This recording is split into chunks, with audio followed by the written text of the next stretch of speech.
Sur cette chaîne de télévision iranienne, des images censées montrer le lancement de missiles sur Israël. 200 selon l'Iran, 180 selon Israël.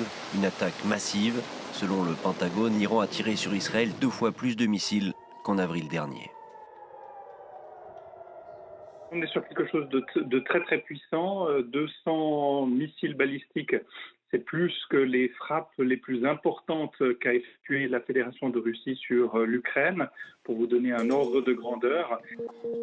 Assisté par les États-Unis, Israël a intercepté une partie des missiles. Son système de protection par couche lui permet de neutraliser différents types d'engins qui appartiennent à des classes différentes en termes de portée et de vitesse.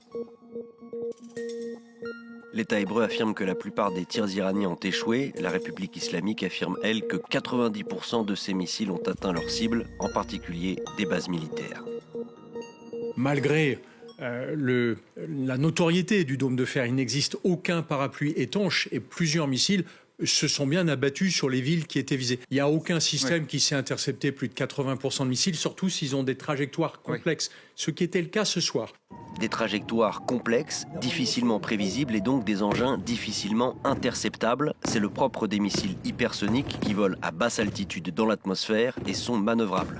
Des missiles comme le Fatah, que l'Iran assure avoir utilisé pour la première fois, une munition dévoilée en juin 2023 capable de se déplacer à 15 fois la vitesse du son.